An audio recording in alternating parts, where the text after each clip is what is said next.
Ko si Suzette at siya si Ron. Ako naman si Ron. 3 years na kaming mag-asawa. Kinasal kami nung 2011. Unang-una, nung kinasal kami, talagang nagbigay kami ng panahon para sa aming sarili. Hindi kami nagmadaling magka-baby. But then, dadating sa point na gusto mo na din ng baby. Yung tipong uuwi ka sa bahay, may sumasalubong sa'yo. So, yun. Kahit sobrang pagod mo sa maghapon na pagtatrabaho, totoo pala yun. Pag nagkaanak ka.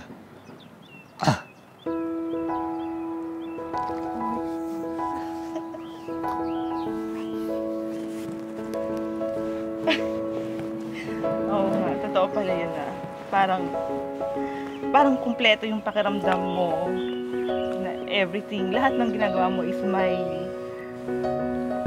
purpose, parang ganun. I think siguro mas more than pa sa ini-imagine namin na nandyan siya, na pag makikita namin na yung mga milestones niya, tapos yung ngingiti sa'yo. Napakalaki ang naging pagbabago sa buhay namin. Lalo kaming naging matatag sa aming pagsasama. At halos walang problemang hindi namin nasosolve. Ron is a good man, so ina-expect ko na our son is gonna be a good man, just like him. Totoo ba yun? Pag di niya ako naawa.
Ang matindi niya, namili kami sa Pilipinas.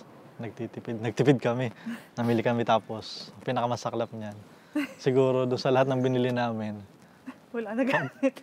2% lang yung nagamit namin. Kasi namili ulit kami dito. Namili, andun sa bahay yung mga pinamili namin.